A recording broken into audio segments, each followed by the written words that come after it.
Okay, Chapter 20, Individual Retirement Accounts or IRAs. So, what we can see with IRAs here is they kind of provide an avenue for individuals who either want extra retirement savings or feel like their employers aren't offering the best through 401ks, 403bs, or 457bs, or if individuals are self-employed, then IRAs tend to be the go-to.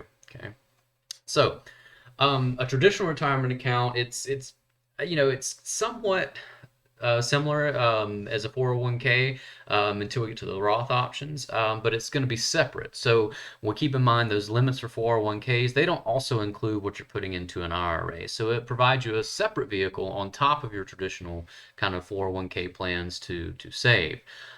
Employers can sponsor IRAs. It's very rare, and most employers now have just moved completely to 401ks, maybe some DBK plans, but it's mostly just your traditional 401k. Contributions up to a certain point are tax deferred, the same as what we saw with your contributions to a 401k, though that limit's lower. And then the investment returns are free from tax until withdrawal. So you have this tax-free interest accrual over time, which is kind of the big sell of most of these retirement accounts. And that's true for Roth options as well.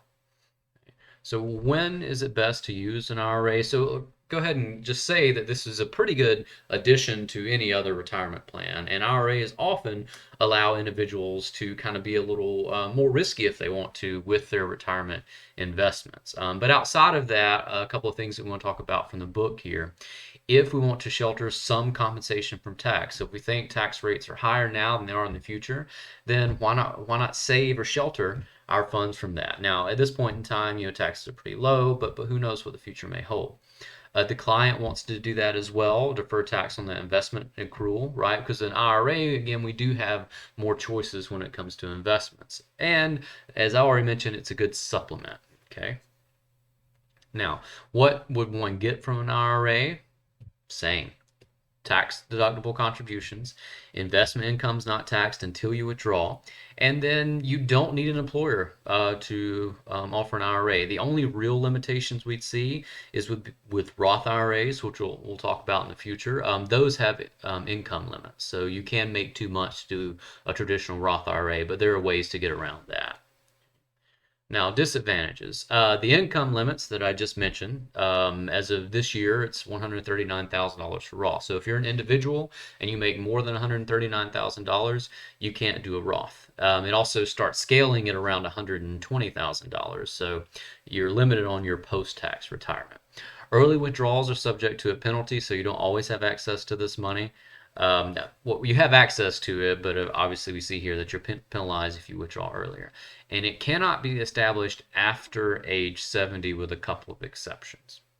Tax implications here, we'll just go over the basics. There's no required minimum contribution, so you can have an IRA and then not put anything into it for the year.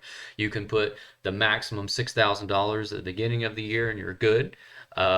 So you don't really have requirements. So there's not a defined, contribution that you have to make as an individual.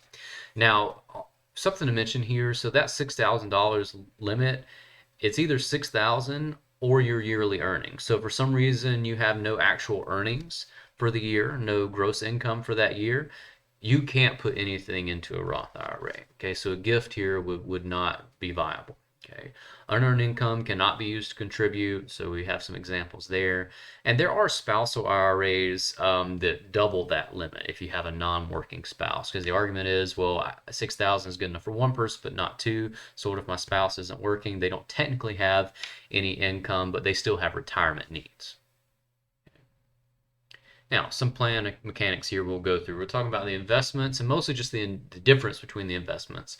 Loans, so kind of financing options you would have if you want to withdraw or use your IRA as kind of collateral. Distributions and rollovers, so what happens when you do want to retire or withdraw early.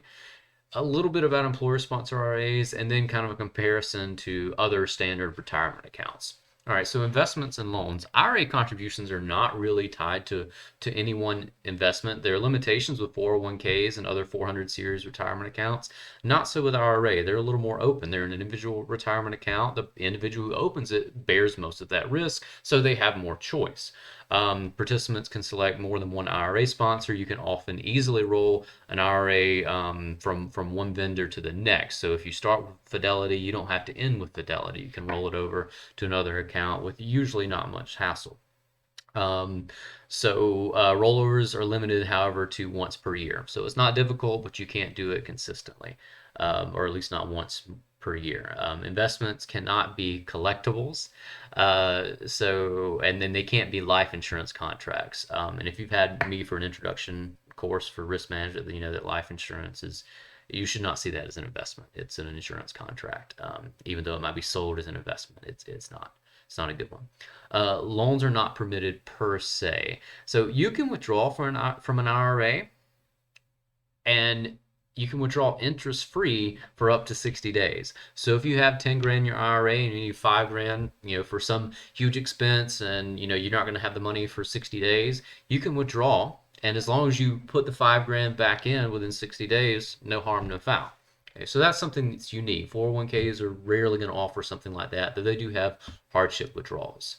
So distribution and rollovers. So an IRA belongs to the participant. So whoever sets it up, they are the owner of the IRA. So it can be withdrawn from any time. There's a penalty if you're under the age of 59 and a half, so the kind of retirement age, and that's not too dissimilar from 401ks. Spouses need not consent to IRA distributions. So this is kind of important. If someone has an IRA, it automatically shifts to the spouse, and you can name different beneficiaries. But this is something to keep in mind in the future if you're a planner and you're thinking about estate planning for one of your clients. Okay. Now, employer-sponsored IRAs. So again, these are not very common. It's not something you see frequently. A 401k plan is just frankly easier to do and a better option. But now an employer-sponsored IRA on top of 401k plan, provides your employees with a few more options, and that's always a good thing, right? So there are no non-discrimination clauses, as opposed to a 401k. If it's qualified, there are discrimination clauses. It has the same tax deferred limit. And we also see simplified employee pensions. It works somewhat similar with these are pensions, so we know a little bit about those already from previous chapters. They have greater limits, but they do have non-discrimination requirements. And actually, anything that is a pension is going to have non-discrimination requirements per law. Okay. All right, so some ways to think about, just to keep in mind, so moving ahead, just simple comparisons between IRAs and we'll say non-Roth at this point, but IRAs and your standard 400 series retirement account. So we see them here: 401k, 403b, 457b. Number one, you have that lower contribution limit. So if someone just has an IRA, they're probably not going to be able to save enough for retirement. The old school rule of thumb is you want to try to get to 15%. That's great. If you start in your mid 20s, you would probably have enough. Now, a rule of thumb is not always going to be right. Heuristics are just shortened ways for us to make decisions.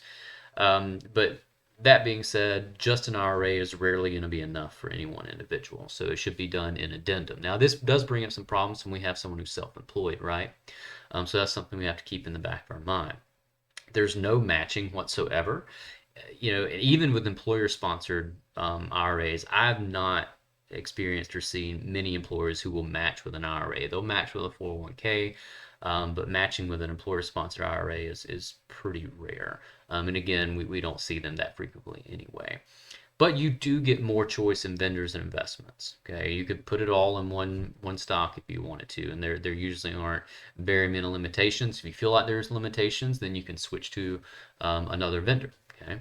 All right. So that's traditional individual retirement account. So we have these comparisons here on this slide to kind of keep an eye out on how they differ from 401ks. And again, the basics are IRAs here are not employer sponsored. They have a lower contribution limit, and some of them have income limits, like a Roth style account. The Roth IRAs do.